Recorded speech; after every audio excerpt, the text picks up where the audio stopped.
इस वीडियो में मैं आपको the walking dead season 1 game की स्टोरी बताऊंगा, जो मेरे फेवरेट गेम्स में से एक है। और सबसे पहले जब मैंने गेम खेला था मैं सिर्फ 12 साल का था, और सच बताऊं तो मेरे को लास्ट में रोना भी आ गया था। तो मैं आपसे भी ये स्टोरी शेयर करना चाहता हूँ, इसलिए मैं वीडियो बना रहा हूँ। तो वैसे ही वीडियो बहुत लंबा हो गया, इसलिए मैं आपको टाइम वेस्ट नहीं करूंगा इंट्रो में, इसलिए हम सीधा स्टोरी के अंदर घुसते हैं। साल 2003 के समर में एक पुलिस कार में ली एवरेट अटलांटा से बाहर जेल ले जाया जा रहा था। रास्ते में ली और पुलिस ऑफिसर बातें करते हैं जब पता चलता है कि ली की फैमिली मेकन में रहती है और उनकी बहुत बड़ी केमिस्ट की शॉप भी है। ऑफिसर ली को बताता है कि उसने ली के मर्डर केस के बारे में पढ़ा था और उसे दुख है कि ली ने एक स्टेट सेनेटर का मर्डर किया था। ऑफिसर ली की एक्स वाइफ की बात करता है, जिस पर ली को बहुत गुस्सा आता है, लेकिन वो शांत रहता है। तभी अचानक से गाड़ी के सामने एक आदमी आ जाता है और ऑफिसर गाड़ी समय पर नहीं संभाल पाता है, जिससे उनका एक्सीडेंट हो जाता है। ली को जब होश आता है तो वो देखता है कि उसका पैर टूट गया है। बहुत मुश्किल से वो गाड़ी से बाहर निकलता है और देखता है कि ऑफिसर जमीन पर गिरा हुआ है और हर जगह खून दिखता है। जब ली अपनी हथकड़ियों को खोलने के लिए चाबियां उठाता है और हथकड़ियां खोल देता है, तब अचानक ऑफिसर ली पर हमला कर देता है। वो ऑफिसर जानवरों जैसी आवाजें निकालकर ली की तरफ बढ़ता है। ली पैनिक के अंदर जल्दी से ऑफिसर की शॉटगन उठाता है और ऑफिसर के सिर पर गोली चला देता है। तभी वहां पर ली के चारों तरफ से इन्फेक्टेड लोग ली की तरफ बढ़ते हैं और ली को वहां से भागना पड़ता है। ली भागकर एक फेंस के पार कूद जाता है और उनसे बच जाता है। ली मदद मांगने के लिए पास के एक घर में घुसता है, जहां वो एक फैमिली की फोटो देखता है। उसी वक्त ली को एक रेडियो की आवाज आती है, जिसमें एक छोटी बच्ची ली से बात करती है। वो अपना नाम क्लेमेंटाइन बताती है, जो 8 साल की है। वो बताती है कि उसके पेरेंट्स वेकेशन पर सवेना शहर में गए हुए हैं। तभी एकदम से एक इन्फेक्टेड लड़की ली पर अटैक कर देती है और ली को उससे लड़ना पड़ता है। किसी तरह बचकर ली डोर तक पहुंचता है, जहां क्लेमेंटाइन ली को एक हैमर पकड़ाती है, जिससे ली उस लड़की को खत्म कर देता है। ली क्लेमेंटाइन को बताता है कि ये जगह उसके लिए सेफ नहीं है और जब तक उसके पेरेंट्स नहीं मिलते वो उसका ध्यान रखेगा। फिर ली और क्लेमेंटाइन को 2 आदमी मिलते हैं, जिनका नाम होता है शॉन और चेट। दोनों अपना इंट्रोडक्शन दे ही रहे होते हैं जब उन पर बहुत सारे वॉकर्स हमला कर देते हैं। ग्रुप मिलकर शॉन की गाड़ी को बाहर निकालता है और बचकर निकल जाता है। रात को ग्रुप शॉन के घर पहुंचता है, जहां उसका पिता हर्षल ग्रीन ली और क्लेमेंटाइन को वेलकम करता है और ली के पैर में पट्टी बांध देता है। जब शॉन हर्षल को बताता है कि ली ने उसकी मदद की थी, हर्षल ली और क्लेमेंटाइन को रात को सोने की जगह देता है। रात को ली को अपनी एक्स वाइफ का डरावना सपना आता है और ली जग जाता है। थोड़ा सोचकर ली फिर से सो जाता है। सुबह ली को एक आदमी उठाता है और अपना नाम कैनी बताता है। उसका एक बेटा है डक और उसकी वाइफ का नाम काटजा है। उनकी फैमिली भी हर्षल के घर भाग कर आई थी। ली काटजा से बात करता है तो पता चलता है कि वो एक वेटरनेरियन डॉक्टर है जो डॉग्स और कैट्स को ट्रीट करती है। ली कैनी से उसके प्लान के बारे में पूछता है, जिस पर कैनी बताता है कि वो और उसकी फैमिली फोर्ट लॉडरडेल जाएंगे और गवर्नमेंट की हेल्प का वेट करेंगे। ली फिर हर्षल से बात करता है, जब हर्षल ली को समझाता है कि इस दुनिया में वॉकर से ज्यादा खतरनाक जिंदा इंसान है। तभी अचानक शॉन के चिल्लाने की आवाज आती है। ली भाग के आवाज की तरफ पहुंचता है और वो देखता है कि वहाँ वॉकर्स ने हमला कर दिया है और शॉन और डक को पकड़ लिया है। ली पहले डक को बचाता है और कैनी उसकी मदद करता है। जब ली शॉन को बचाने लगता है तब फेंस टूट जाती है और वॉकर्स शॉन को काट लेते हैं। हर्षल राइफल लेकर आता है और सारे वॉकर्स को गोली मार देता है, लेकिन शॉन पहले ही मर चुका होता है। हर्षल गुस्से में आकर कैनी की फैमिली और ली को तुरंत निकलने के लिए बोलता है और ग्रुप कैनी की गाड़ी लेकर चला जाता है। रास्ते में जब ग्रुप मेकन पहुंच जाता है तब गाड़ी का पेट्रोल खत्म हो जाता है और ग्रुप वहां से पैदल चलता है। तभी वहां पर चारों तरफ से वॉकर्स ग्रुप पर हमला कर देते हैं और एक वॉकर डक को काटने वाला होता है जब गोली चलती है और डक की जान बच जाती है। एक लड़की और उसका साथी ग्रुप की हेल्प करते हैं और उन्हें एक केमिस्ट शॉप के अंदर ले आते हैं और डोर लॉक कर देते हैं। अंदर उन्हें बहुत सारे सर्वाइवर्स मिलते हैं जो लड़ाई कर रहे होते हैं नए लोगों को अंदर लाने के लिए। ली उन्हें समझाता है कि उनके साथ बच्चे हैं और उन्हें शांत हो जाना चाहिए। तभी एक बुढ़ा आदमी डक को देखता है और ग्रुप को बताता है कि डक इन्फेक्टेड है, क्योंकि बाहर उसे एक वॉकर ने काट लिया था। वो आदमी ग्रुप को बताता है कि अब उन्हें डक को मारना होगा, वरना वो भी वॉकर बन जाएगा। कैनी इस पर साफ मना कर देता है और बताता है कि डक को किसी वॉकर ने नहीं काटा था। ली कैनी की साइड लेता है और उस आदमी पर चिल्लाता है कि डक को छूने से पहले वो उसके हाथ तोड़ देगा। वो आदमी भी ली को जवाब देने वाला होता है जब उसको अचानक से हार्ट अटैक आ जाता है और वो नीचे गिर जाता है। उसकी बेटी ग्रुप को बताती है कि उसके पिता को एक हार्ट कंडीशन है और उसे नाइट्रोग्लिसरीन पिल्स की जरूरत है। ली ग्रुप को बताता है कि ये दवाई इसी केमिस्ट स्टोर के ऑफिस में रखी है। कैनी डग और कार्ली को मेन डोर पर नजर रखने के लिए बोलता है और ली को दवाई ढूंढने के लिए बोलता है। तभी एक लड़का अपना नाम ग्लेन बताता है और बोलता है कि वो बाहर पेट्रोल ढूंढने जा रहा है और ली उसे एक वॉकी टॉकी दे देता है, जिससे जरूरत आने पर वो उनसे बात कर पाए। पता चलता है कि उस आदमी का नाम लैरी है और उसकी बेटी का नाम लिली है। दोनों का ही मिलिट्री बैकग्राउंड रहा है। ली बताता है कि ये केमिस्ट की शॉप उसकी फैमिली की थी और उनसे पूछता है कि क्या उन्होंने किसी को यहाँ पर देखा था। लिली ली को बताती है कि उन्होंने एक बुजुर्ग कपल की बॉडी वहाँ से निकाली थी, जिसे सुनकर ली समझ जाता है और वहाँ से चला जाता है। जब ली ऑफिस का दरवाजा खोलने की कोशिश करता है तो उसे पता चलता है कि वो लॉक्ड है। उसे वहाँ एक टीवी रिमोट मिलता है और एक फैमिली फोटो मिलती है, ली की फैमिली फोटो। ली फोटो में से अपनी फोटो फाड़ लेता है, जब अचानक से वहाँ कार्ली आ जाती है। कार्ली ली को बताती है कि वो एक न्यूज रिपोर्टर है और उसे पता है कि ली एक मर्डरर है। कार्ली बताती है कि वो उस पर ट्रस्ट नहीं करती है, लेकिन वो ग्रुप को फिर भी उसका ये सीक्रेट नहीं बताएगी। ली शांत रहता है और कार्ली चली जाती है। तभी ग्लेन ग्रुप को रेडियो करता है और बताता है कि वो एक मोटेल में फंसा हुआ है और उसे मदद चाहिए। ली और कार्ली उसे रुकने के लिए बोलते हैं और मोटेल की तरफ चल पड़ते हैं। मोटेल इन में पहुंचकर उन दोनों को ग्लेन छुपा हुआ मिलता है और वो दोनों को बताता है कि मोटेल में एक लड़की फंसी हुई है और उन्हें उसे बचाना होगा। तीनों मिलकर सारे वॉकर्स को एक एक करके मारते जाते हैं जब तक पूरा एरिया क्लियर हो जाता है और फाइनली ली आखिरी 2 वॉकर्स को मार देता है। और जब वो लड़की बाहर निकलती है तो पता चलता है कि वो बिटेन है। वो कार्ली से उसकी बंदूक मांगती है और बोलती है कि वो एक वॉकर नहीं बनना चाहती और अपनी जिंदगी खत्म करना चाहती है। कार्ली उसे बंदूक देने से मना कर देती है, लेकिन वो लड़की उससे लड़ने लग जाती है जिससे रेलिंग टूट जाती है और सब नीचे गिर जाते हैं। जब वो उठते हैं तो वो देखते हैं कि लड़की ने बंदूक उठा ली है। ली उसे रोकने की कोशिश करता है, लेकिन वो अपनी जान ले लेती है। ग्रुप वहां से फिर चला जाता है। वापस पहुंचकर ली डग से बाहर जाने के लिए पूछता है और दोनों लॉक्ड गेट के पीछे बाहर आ जाते हैं। वहां ली को एक वॉकर दिखता है जो ली का भाई हुआ करता था। ली डग को बताता है कि वो वॉकर इस शॉप में काम करता था और ऑफिस की चाबी उसके पास होगी। तो दोनों सारे वॉकर्स को डिस्ट्रैक्ट करते हैं और ली अपने भाई के पास आता है। अपनी गुड बाय बोलने के बाद ली अपने भाई को एक्स से मार देता है। चाबी लेने के बाद ली और डग वापस अंदर आ जाते हैं और ली लिली के साथ ऑफिस को अनलॉक कर लेता है। लेकिन उनके फार्मेसी में घुसते ही अलार्म बजने लगता है और आसपास के सारे वॉकर्स फार्मेसी की तरफ बढ़ने लगते हैं। अंदर केनी ग्रुप को बताता है कि वो गाड़ी रेडी करने जा रहा है। लिली को लैरी को बाहर ले जाने के लिए बोलता है। काचा को ऑफिस डोर ब्लॉक करने के लिए बोलता है। ग्लेन को सबको बाहर निकालने के लिए बोलता है। डग कार्ली और ली को एंट्रेंस ब्लॉक करने के लिए बोलता है और ली से उसका एक्स मांगता है और चला जाता है। यहाँ ली, कार्ली और डग बहुत मुश्किल से डोर ब्लॉक करते हैं, लेकिन वॉकर्स खिड़कियां तोड़कर आ जाते हैं जिससे कार्ली और डग उन्हें मारने भागते हैं। ली फाइनली डोर ब्लॉक कर देता है जब वो देखता है कि कार्ली और डग दोनों मुसीबत में हैं। ली तुरंत कार्ली के पास भागता है और उसे गन की मैगजीन पकड़ाता है जिसे लोड करके कार्ली वॉकर्स को मार देती है। लेकिन तब ली देखता है कि डग को वॉकर्स ने पीछे खींच लिया है और उसको जिंदा खाना शुरू कर दिया है। सब वहां से भागते हैं। जब ली भाग रहा होता है तब लैरी आकर उसे रोक देता है और उसे जोर से पंच मारता है जिससे ली नीचे गिर जाता है। लेकिन तभी केनी आ जाता है और ली की जान बचा लेता है। पूरा ग्रुप वहां से निकल जाता है और मोटेल तक पहुंचता है। सारी वॉकर बॉडी साफ करने के बाद ली देखता है कि ग्लेन ग्रुप को छोड़कर अपने दोस्तों के पास अटलांटा जा रहा है। ली उसे गुड लक बोलता है और ग्लेन वहां से चला जाता है। क्लेमेंटाइन ली को बताती है कि उसका वॉकी टॉकी टूट गया है और अब वो अपने पेरेंट्स से बात नहीं कर पाएगी। ली उसको दिलासा देता है। तभी लैरी ली को बुलाता है और बताता है कि वो जानता है कि ली एवरेट कौन है और उसने स्टेट सेनेटर का मर्डर किया है। लैरी ली को अपनी बेटी से दूर रहने के लिए बोलता है और उसे धमकी देता है। ली शांत रहता है और लैरी चला जाता है। तभी दूर से गोलियां और चिल्लाने की आवाज आती है और ग्रुप समझ जाता है कि उनकी मदद करने अब कोई नहीं आने वाला।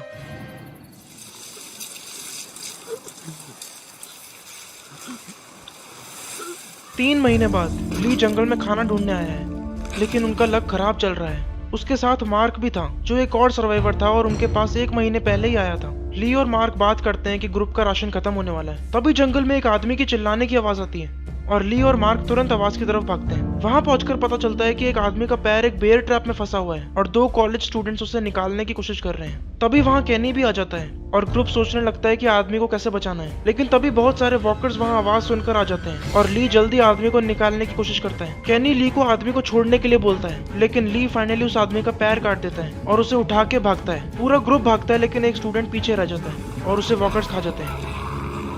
मोटर इन में पहुंचकर ली उस आदमी को काटजा को ट्रीट करने के लिए दे देता है। लिली ली और केनी पर चिल्लाती है कि वो इस ग्रुप में और लोगों को नहीं ला सकते क्योंकि वैसे ही ग्रुप का राशन कम पड़ रहा है। लेकिन ली लिली को समझाता है कि अब वो यहाँ पर आ गए हैं तो यहीं पर रहेंगे। लिली गुस्से में आकर ली को आज का खाना ग्रुप में बांटने के लिए देती है, जिससे उसे पता चले कि सारे लोगों को खुश रखना कितना मुश्किल है।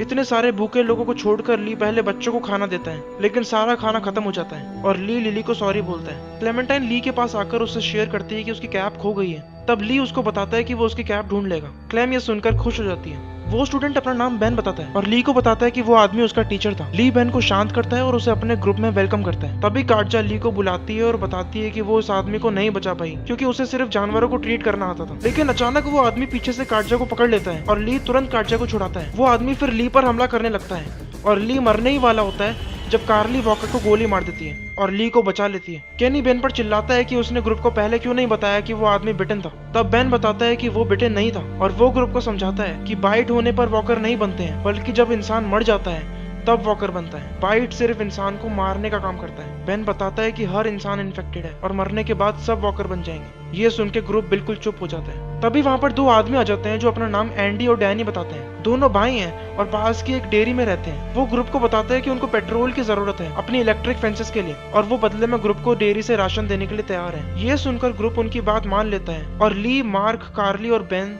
दोनों भाइयों के साथ उनकी डेयरी पर पहुंचते हैं। वहाँ उन्हें उनकी माँ ब्रेंडा मिलती है जो उन्हें ब्रेड की बास्केट देती है और बहुत प्यार से उनका स्वागत करती है। कार्ली और बेन ब्रेड लेकर वापस मोटर इन की तरफ चल पड़ते हैं बाकी के ग्रुप को बुलाने के लिए और ली और मार्क एंडी से पूछकर प्रॉपर्टी का एक राउंड लगाते हैं और इलेक्ट्रिक फेंसेस को चेक करते हैं। एंडी दोनों की सेफ्टी के लिए इलेक्ट्रिक फेंसेस को ऑफ कर देता है। रास्ते में दोनों को एक गिरी हुई फेंस दिखती है जिससे वो उठा रहे होते हैं, लेकिन तभी इलेक्ट्रिक फेंस ऑन हो जाती है और जंगल से एक तीर सीधा मार्क की पीठ में लगता है और बहुत सारे लुटेरे जंगल से निकलते हैं और दोनों पर हमला कर देते हैं। दोनों ट्रैक्टर का कवर लेकर वापस डेयरी तक पहुंचते हैं और लुटेरे वापस जंगल में भाग जाते हैं। जब ली एंडी को बता रहा होता है कि क्या हुआ, उसका ग्रुप भी आ जाता है। ब्रेंडा मार्क को ट्रीट करने घर ले जाती है। एंडी ग्रुप को बताता है कि इन लुटेरों का कैंप पास में ही है और वो उन्हें परेशान करते रहते हैं। तब ली और डैनी प्लान करते हैं लुटेरों के कैंप पर हमला करने का। वहाँ पहुंचकर उन्हें कैंप खाली मिलता है और ली को वहाँ पर एक कैमरा मिलता है, लेकिन उसमें बैटरीज नहीं होती। और ढूंढने के बाद ली को बेडशीट के नीचे क्लेमेंटाइन की कैप मिलती है। तभी ली के पीछे एक औरत आ जाती है और उन्हें मारने की धमकी देती है। वो बहुत सनकी दिखती है और अजीब सी बातें बोलने लगती है, जैसे कि क्लेमेंटाइन उसकी बेटी है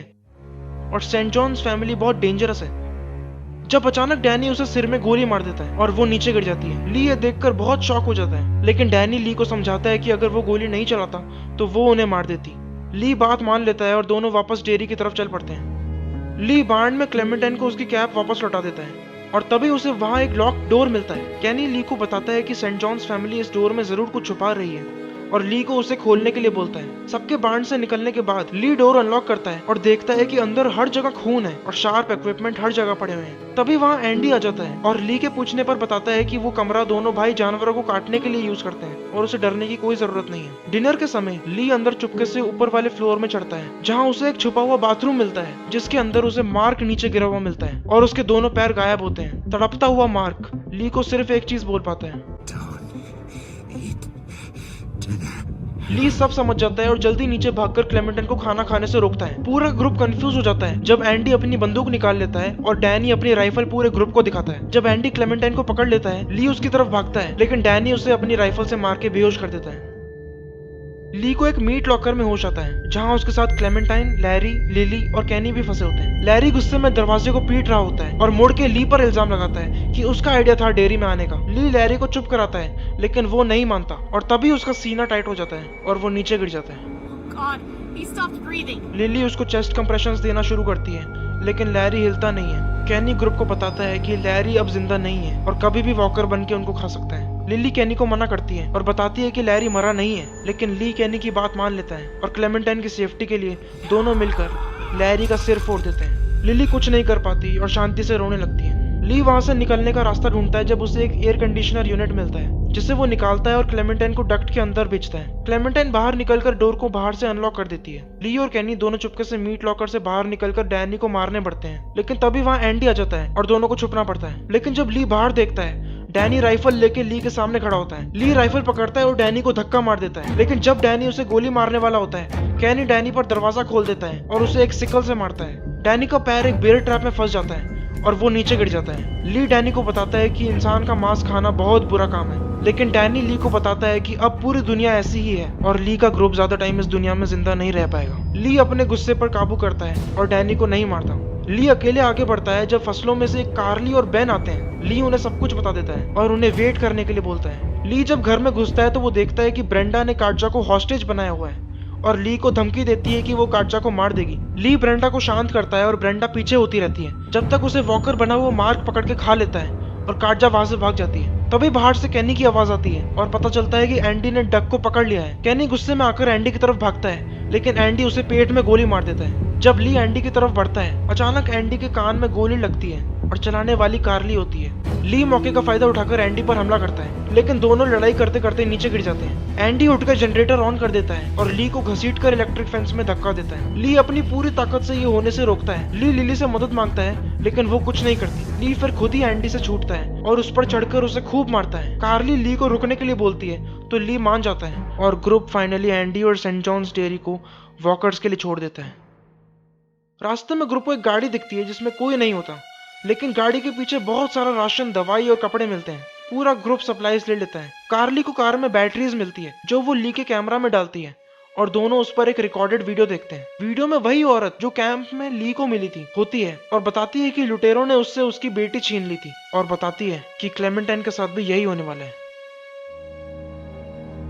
कुछ हफ्तों बाद कैनी और ली मेकन में लूट करने आए होते हैं जब अचानक उन्हें एक लड़की की चिल्लाने की आवाज आती है। वो लड़की अकेली वॉकर से डर के भाग रही होती है और उसके चिल्लाने की वजह से उस एरिया के सारे वॉकर्स उसके पास आने लगते हैं। कैनी ली को बताता है कि वो दोनों इस लड़की का फायदा उठा सकते हैं क्योंकि वो सारे वॉकर्स को डिस्ट्रैक्ट कर रही है जब तक वो शांति से लूट सकते हैं। ली ये मान लेता है और दोनों वहाँ स्टोर से बहुत सारा राशन लूट लेते हैं और वहां से निकल जाते हैं। मोटर एंड में लौटकर ली और कैनी अपना सारा सामान लिली को दिखाते हैं, लेकिन लिली उन्हें बताती है कि कुछ दिनों से उनके स्टॉक से दवाई गायब हो रही है और उनके ग्रुप में से ही कोई इसके लिए जिम्मेदार है। ली लिली को बताता है कि वो पता लगाकर रहेगा कि चोर कौन है और चला जाता है। जब ली और कार्ली बात करते हैं, कार्ली ली को बताती है कि उसे ग्रुप में से किसी ट्रस्टेड इंसान को अपनी क्रिमिनल हिस्ट्री के बारे में बता देना चाहिए जिससे उसके ट्रस्ट बढ़े और कोई सीक्रेट्स ना रहे। ली कार्ली की बात मान लेता है और कैनी को बता देता है कि सबसे पहले दिन में उसे जेल ले जाया जा रहा था। कैनी ली को बताता है कि अब किसी की भी पास्ट लाइफ मैटर नहीं करती है, लेकिन फिर भी कैनी इस बात का ध्यान रखेगा कि ली एक क्रिमिनल है। ली को फिर जमीन पर टूटा हुआ शीशा मिलता है और एक एक्स मार्क दिखता है। ली और डक इस पर इन्वेस्टिगेट करते हैं और ली को बाहर एक छुपा हुआ बैग मिलता है जिसमें उसे ग्रुप की दवाई मिलती है। ली वो दवाई लेकर लिली के पास आता है। इससे पहले वो कुछ सोचे, बाहर चिल्लाने की आवाज आती है और ली देखता है कि बाहर लुटेरे आ गए हैं। लुटेरे चिल्लाते हैं कि ग्रुप ने जो उनके साथ डील रखी थी वो उन्होंने तोड़ी है और अब उन्हें मरना होगा। लिली ली को लुटेरों को डिस्ट्रैक्ट करने के लिए बोलती है और खुद राइफल लेकर पीछे से चली जाती है। ली लुटेरों के पास हाथ ऊपर करके बढ़ता है और उन्हें शांत करता है, लेकिन ली के बोलने से लुटेरों पर कोई असर नहीं पड़ता और वो ली को मारने ही वाले होते हैं जब गोली चलती है और लिली उस लुटेरे को मार देती है। जंगल से बहुत सारे लुटेरे ग्रुप पर हमला कर देते हैं। ली, लिली और कार्ली सारे लुटेरों को मारने लगते हैं जब तक कैनी आरवी स्टार्ट करता है। गोलियों की आवाज सुनकर वहाँ पर बहुत सारे वॉकर्स भी आ जाते हैं। एक वॉकर कार्जा और डक पर हमला कर देता है, लेकिन ली उसे गोली मार के उन्हें बचा लेता है। आरवी चल पड़ती है और आखिरी मोमेंट में लिली भी आरवी में चढ़ जाती है और ग्रुप वहाँ से निकल जाता है। रास्ते में लिली ग्रुप से पूछती है कि किसने दवाई देने के लिए लुटेरों के साथ डील की थी। तब डर जाते हैं और एक दूसरे को ब्लेम करने लगते हैं। तभी एक वॉकर आरवी के नीचे आ जाता है और कैनी आरवी रोक देता है। ग्रुप बाहर निकलकर लड़ने लगता है। लिली कार्ली पर चिल्लाती है कि जरूर कार्ली ने लुटेरों से डील की होगी, जिसे सुनकर कार्ली को बहुत गुस्सा आता है। उस पर कार्ली लिली को जवाब देती है कि लिली इस ग्रुप की रानी नहीं है और वो किसी पर भी उंगली नहीं उठा सकती। कैनी फाइनली वॉकर को आरवी से निकाल देता है और ग्रुप के पास लौटता है जब अचानक कार्ली पर गोली चल जाती है और वो वहीं गिर जाती है। ली तुरंत लिली को पकड़ लेता है और बंदूक गिराने के लिए बोलता है। कैनी लिली को यहीं पर छोड़ देने के लिए बोलता है, जिस पर ली एग्री करता है। ग्रुप लिली को रोड पर छोड़ के आगे बढ़ जाता है। आरवी में कार्जा ली को बात करने के लिए बुलाती है और दिखाती है कि डक को एक वॉकर ने काट लिया है। ली उनसे पूछता है कि अब क्या करना है, जिस पर कैनी बताता है कि उनका प्लान एक ही है, ईस्ट की तरफ जाना और एक बोट ढूंढना। ली क्लेमेंटाइन के पास आ जाता है और उसे बता देता है कि डक को एक वॉकर ने काट लिया है और अब डक को ग्रुप को छोड़ना होगा। क्लेमेंटाइन ली की बात मान लेती है और दोनों सो जाते हैं।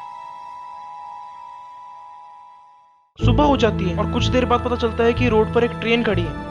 ली और बेन ट्रेन के ड्राइवर कैब तक जाते हैं और उन्हें पता चलता है कि ड्राइवर पहले से ही मर चुका था और कभी वॉकर ही नहीं बन पाया। बेन ट्रेन कंट्रोल्स को देखता है और ट्रेन के ब्रेक्स रिलीज कर देता है और ग्रुप को ट्रेन चलाने का आइडिया आ जाता है। ली इंस्ट्रक्शंस पढ़कर ट्रेन का इंजन ऑन करता है और ट्रेन को आगे बढ़ाने की कोशिश करता है, लेकिन ट्रेन आगे नहीं चलती क्योंकि वो डीरेल्ड कार से अभी भी अटैच थी। तो ली पीछे जाता है और ट्रेन के जॉइंट को अनकपल कर देता है। जब ली वापस आ रहा होता है तो उसे वहाँ पर एक आदमी खड़ा हुआ मिलता है। वो ली को बताता है कि ये ट्रेन उसका घर है और अगर वो इस ट्रेन को कहीं ले जाएंगे तो वो भी उनके साथ चलेगा। ली उसकी बात मान लेता है और वो आदमी अपना नाम चक बताता है। चक ग्रुप में बहुत जल्दी घुल मिल जाता है और फिर पूरा ग्रुप ट्रेन में चढ़ता है और ली फाइनली ट्रेन को स्टार्ट कर देता है और ट्रेन चलने लगती है।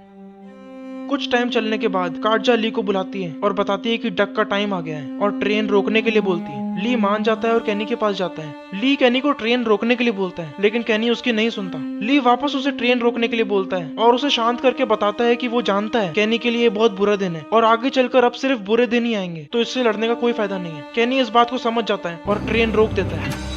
नीचे उतरकर कैनी कार्जा को आखिरी बार बोलता है कि जरूर कोई और रास्ता होगा डक को ठीक करने का, लेकिन कार्जा कैनी को समझाती है कि वो भी ये नहीं करना चाहती, लेकिन वो अपने बेटे को वॉकर नहीं बनने दे सकती, इसलिए इसको खत्म ही करना होगा। कैनी मान जाता है। ली दोनों को बताता है कि वो डक को खत्म करेगा क्योंकि किसी पेरेंट को ये काम नहीं करना चाहिए। दोनों मान जाते हैं और थोड़ी देर के लिए दोनों डक को जंगल में गुड बाय कहने के लिए ले जाते हैं। क्लेमेंटाइन ली से पूछती है कि डक के साथ क्या हो रहा है, जिस पर ली बताता है कि डक मरने वाला है और ली डक को मुक्त करने वाला है। क्लेमेंटाइन बात को समझ जाती है। तभी अचानक जंगल से गोली चलने की आवाज आती है और कैनी के चिल्लाने की आवाज आती है। ली तुरंत आवाज की तरफ भागता है और वहाँ पहुंचकर उसे दिखता है कि काटजा नीचे गिरी हुई है और ली समझ जाता है कि उसने खुद को गोली मार ली है। कैनी उसकी डेड बॉडी पर रोने लगता है और उसकी आंखें बंद कर देता है। दोनों फिर डक को देखते हैं और ली फाइनली डक पर गोली चला देता है। दोनों शांति से उन्हें देखते हैं और वहां से चले जाते हैं।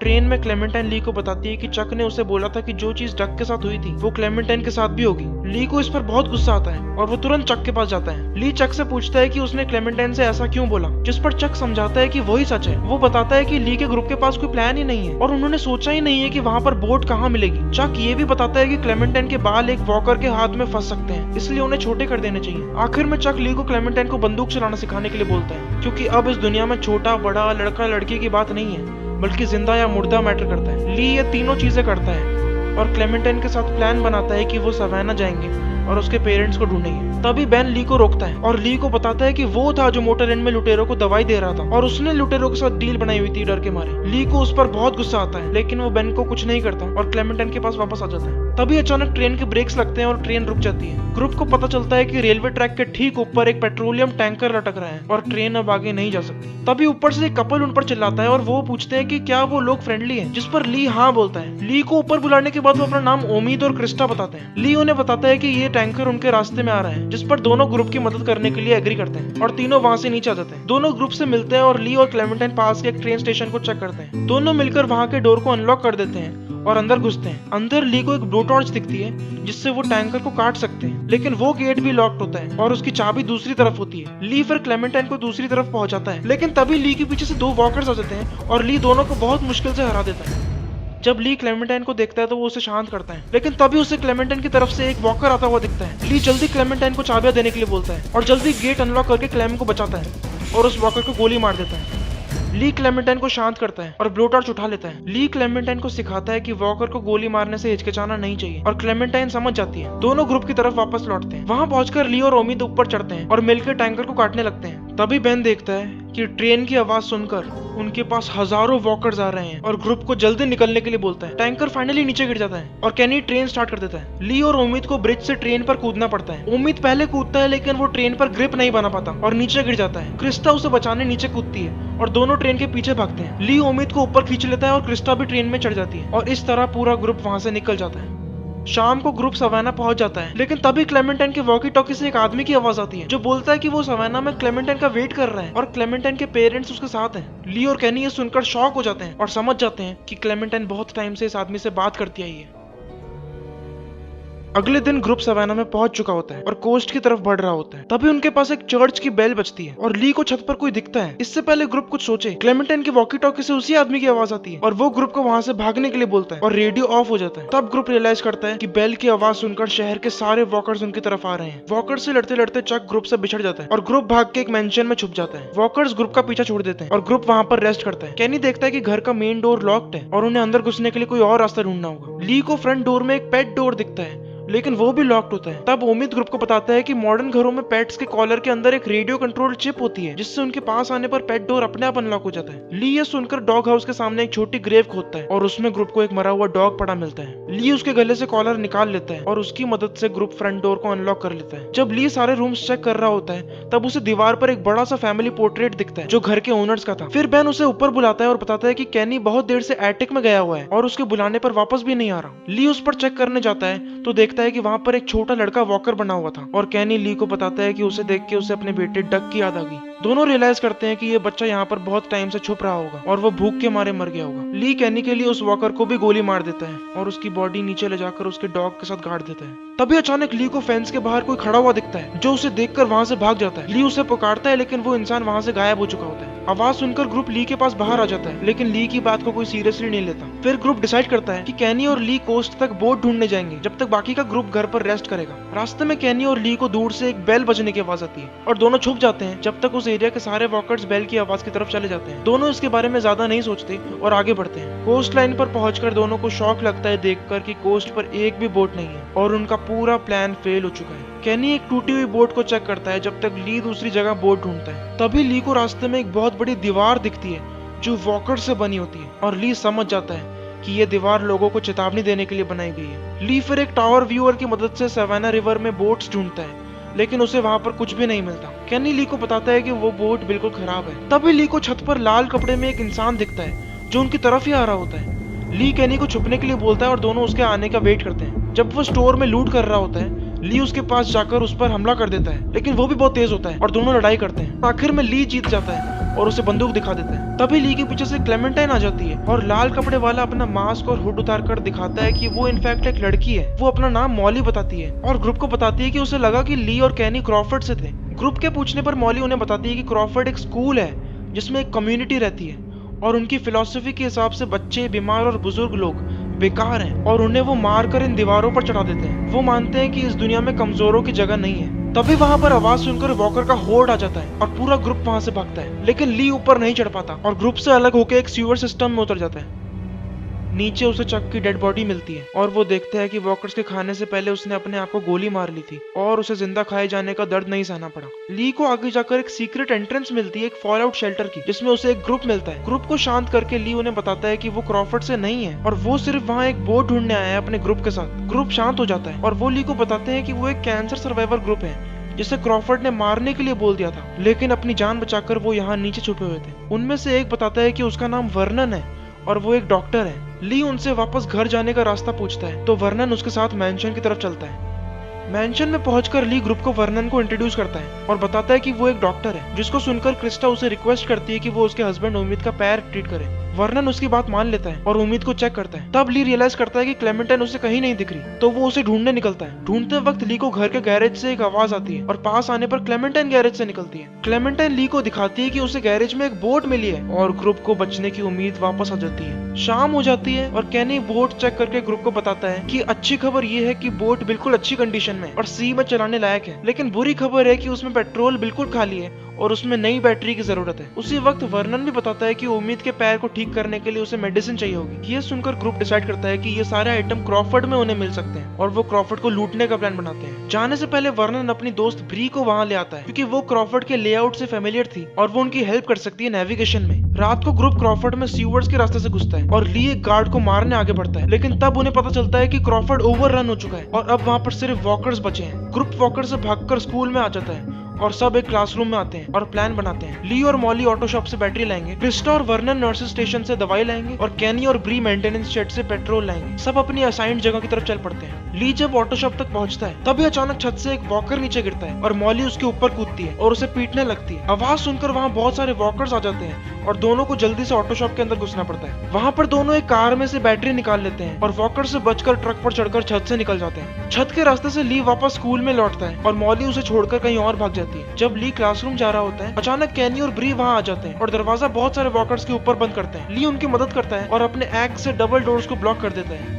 कैनी और ब्री को पेट्रोल मिल जाता है और दोनों क्लासरूम में दूसरों के लिए वेट करने चले जाते हैं। ली क्रिस्टा और वर्नन पर चेक करने जाता है तो देखता है कि उनके पीछे बहुत सारे वॉकर्स पड़े हैं और ली पीछे से सारे वॉकर्स को गोली मार देता है। अंदर आके ली को पता चलता है कि क्रिस्टा और वर्नन दवाई नहीं ले पा रहे हैं क्योंकि दवाई एक कॉम्बिनेशन सेफ में लॉक थी और उसका कोड उन्हें पता नहीं था। थोड़ा ढूंढने के बाद ली को एक वीडियो टेप मिलती है जिसे ग्रुप देखता है। वीडियो में एक लड़की रोती हुई दिखती है और पता चलता है कि उसे डायबिटीज है और वो डॉक्टर से भीख मांग रही है इस बात को सीक्रेट रखने की। डॉक्टर उसकी बात नहीं मानता है, लेकिन वो उस लड़की को एक दिन और दे देता है जिंदा रहने के लिए। वीडियो टेप इसके बाद खत्म हो जाती है, लेकिन ली उस डॉक्टर को पहचान लेता है। ली वापस उस डॉक्टर के वॉकर के पास लौटता है और उसको मार के उसकी पॉकेट्स चेक करता है, जहाँ उसे एक और वीडियो टेप मिल जाती है। ग्रुप के पास आकर ली वीडियो चलाता है। दूसरे वीडियो में डॉक्टर सेफ को अनलॉक करता है, लेकिन तभी वो लड़की उठ के डॉक्टर को चाकू मार देती है और उसकी बंदूक लेकर बाहर भाग जाती है और बाहर गोले चलाने की आवाज आती है और वीडियो खत्म हो जाता है। उस वीडियो को देखने के बाद ग्रुप को पता चल जाता है कि क्रॉफर्ड ओवररन कैसे हुआ था। वर्नन सेफ अनलॉक कर देता है और ग्रुप को दवाई मिल जाती है। रास्ते में ली को मॉली मिलती है और पता चलता है कि उस वीडियो में जो लड़की थी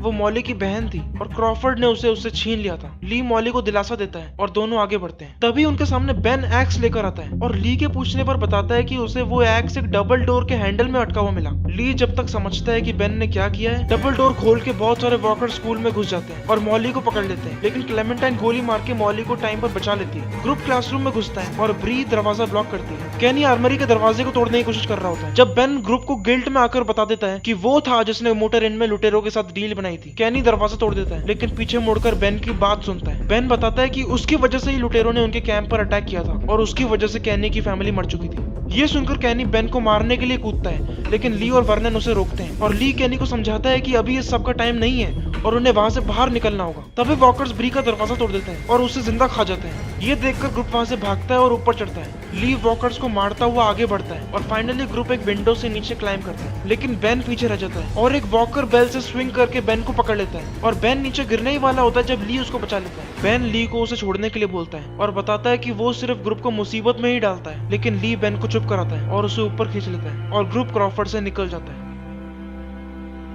मैंशन पहुंचकर कैनी सीधा बोट को ठीक करने में लग जाता है और वर्नन उम्मीद को दवाई दे देता है। मॉली ली को बताती है कि वो जा रही है क्योंकि उसे लोगों के साथ रहना पसंद नहीं है। ली उसकी बात मान लेता है और मॉली ग्रुप को छोड़कर चली जाती है। तब वर्नन ली के पास आता है और उसे बताता है कि उम्मीद जल्दी ठीक हो जाएगा। वर्नन फिर ली को बोलता है कि क्लेमेंटाइन ली के साथ सेफ नहीं है और उसे क्लेमेंटाइन को वर्नन के साथ छोड़ देना चाहिए और बोट से क्लेमेंटाइन के बिना ही चले जाना चाहिए। ली इस बात पर सोचता है और वर्नन को बताता है कि वो उसके बारे में उसे सोचकर बताएगा। उसी रात ली क्लेमेंटाइन से बात करता है। जब क्लेमेंटाइन उससे पूछती है कि वो उसके पेरेंट्स को ढूंढने कब जाएंगे, ली को पता होता है कि उसके पेरेंट्स मोस्ट प्रोबेबली मर चुके हैं और उन्हें ढूंढने की रिस्क नहीं लेनी चाहिए। ली क्लेमेंटाइन को प्यार से बताता है कि उसके पेरेंट्स को ढूंढने का उनके पास टाइम नहीं होगा। ये सुनकर क्लेमेंटाइन रोने लग जाती है और ली उसे खुश करने के लिए कुछ नहीं कर पाता। ली भी उदास होकर उसके पास हो जाता है।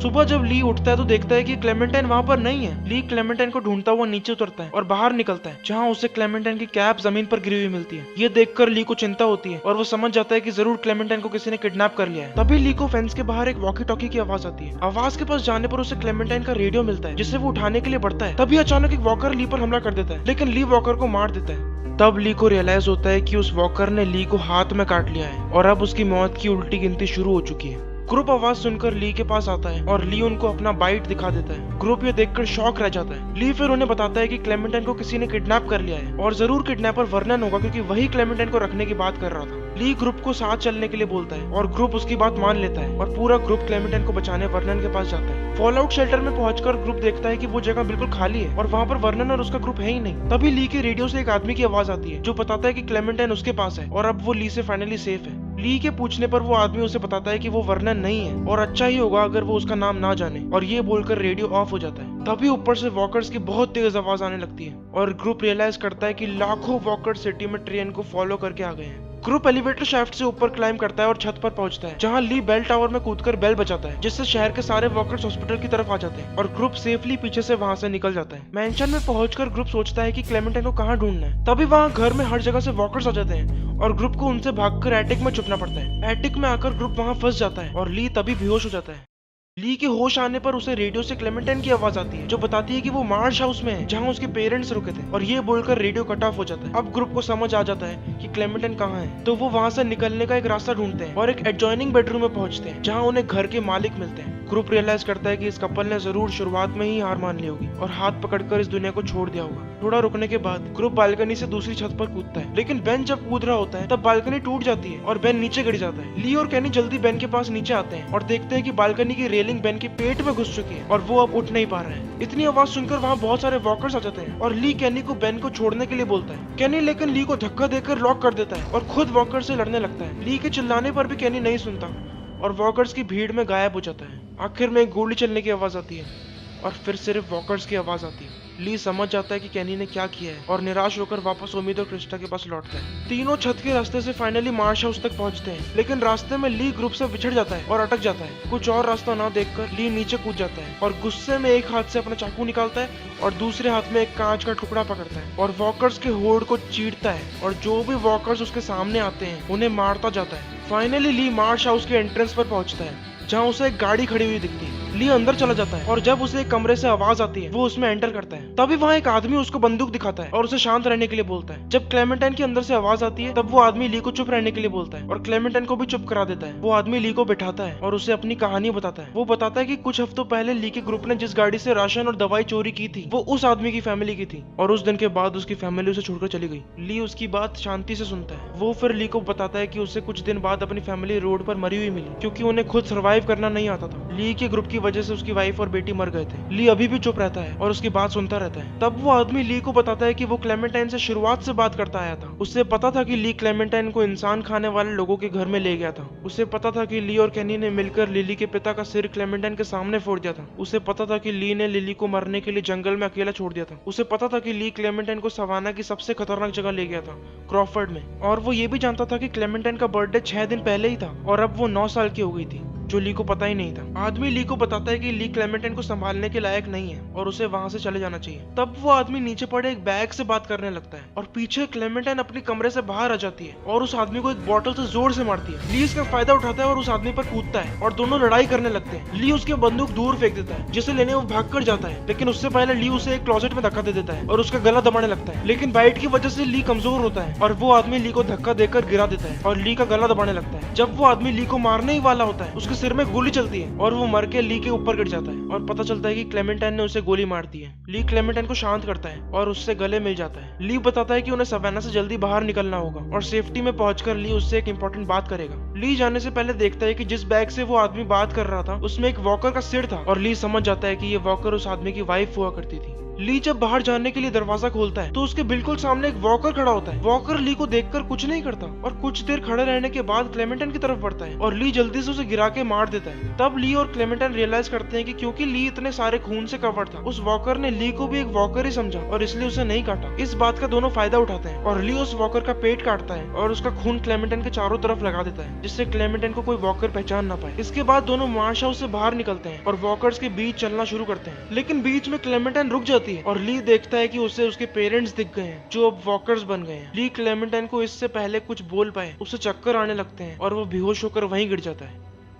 जब ली को होश आता है तो वो देखता है कि वो एक ज्वेलरी स्टोर में बंद है और क्लेमेंटाइन उसे घसीट के वहां ले आई होती है। ली क्लेमेंटाइन को फाइनली बताता है कि कुछ घंटों पहले ही एक वॉकर ने उसे काट लिया था और उसे अपना बाइट मार्क दिखाता है। क्लेमेंटाइन ये देखकर शॉक्ड हो जाती है और ली को रिक्वेस्ट करती है कि वो बोले ये सब झूठ है, लेकिन ली उसे प्यार से समझाता है कि यही सच है और अब से उसको अपना ध्यान खुद ही रखना पड़ेगा। क्लेमेंटाइन ली के चलने में मदद करती है, लेकिन ली में सारी ताकत खत्म हो जाती है और वो एक दीवार के सहारे गिर जाता है। जब क्लेमेंटाइन ली को उठने के लिए बोलती है तब ली अपनी पूरी कोशिश करता है, लेकिन उसका शरीर उसका साथ नहीं देता। ली फाइनली क्लेमेंटाइन को बताता है कि उसका साथ क्लेमेंटाइन के साथ यहीं पर खत्म हो चुका है और उसे अब खुद आगे बढ़ना होगा। ली क्लेमेंटाइन से बात करता है और उसकी डोर अनलॉक करने में मदद करता है। डोर खोलने के बाद क्लेमेंटाइन देखती है कि अंदर एक सिक्योरिटी ऑफिसर का वॉकर बैठा हुआ है। ली क्लेमेंटाइन को उसकी गन लेने के लिए बोलता है। क्लेमेंटाइन वॉकर से गन लेने की कोशिश करती है, लेकिन तभी वॉकर छूट जाता है और क्लेमेंटाइन के ऊपर कूद जाता है। क्लेमेंटाइन वॉकर से बचकर भागती है, लेकिन ली पर एक कांच का आर्टिफैक्ट गिर जाता है। ली किसी तरह बेसबॉल बैट को क्लेमेंटाइन को पास करता है और क्लेमेंटाइन बैट लेकर वॉकर को खत्म कर देती है। ली क्लेमेंटाइन से बहुत खुश होता है और उसे अपने पास बुलाता है। ली उसे बताता है कि अब वो स्ट्रांग बन चुकी है और वो कुछ भी कर सकती है, उससे अब ली की जरूरत नहीं है। क्लेमेंटाइन ली को बताती है कि पहले उसने अपने पेरेंट्स खोए और अब वो ली को खोने वाली है। ली क्लेमेंटाइन को शांत करता है और बताता है कि उसको ली को गोली मारनी पड़ेगी।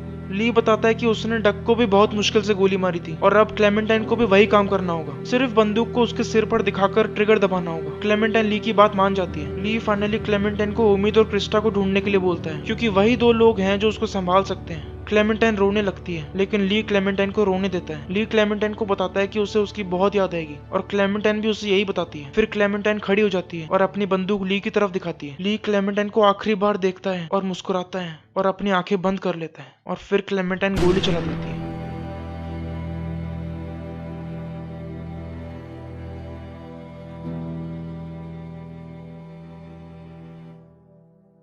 तो ये थी द वॉकिंग डेड सीजन 1 की स्टोरी। अगर आपको अच्छी लगी स्टोरी और अगर आपको ये वीडियो पसंद आए तो डेफिनेटली लाइक करें। और आपने पिछले वीडियो में बहुत अच्छे अच्छे कमेंट्स लिखे थे मेरे the last of us explained के वीडियो में, तो इस वाले वीडियो में भी आप बहुत अच्छे अच्छे कमेंट्स लिखेंगे तो मेरे को बहुत अच्छा मोटिवेशन मिलेगा। सॉरी मांग रहा हूँ कि वीडियो बहुत लंबा हो गया, लेकिन बहुत मज़ा आया बनाने में वापस पिछली वाली वीडियो की तरह। और ये वाला थोड़ा सैड था पिछले वाले लास्ट ऑफ अस से। लास्ट ऑफ अस की थोड़ी हैप्पी एंडिंग थी, इसकी थोड़ी सैड है। तो अगर आपने सब्सक्राइब नहीं किया मेरे चैनल को तो कर दीजिए। मेरे 100 सब्सक्राइबर्स होने वाले हैं, 96 हैं at the time of recording. तो अगर आप सब्सक्राइब नहीं हो तो आप कर दीजिए, क्योंकि 100 सब्सक्राइबर्स हो जाएंगे तो मैं खुश हो जाऊंगा। तो इस वीडियो को ख़त्म करता हूँ मैं, अगले वीडियो में मुलाकात होगी। जब तक के लिए outro. Braiding hair. Last year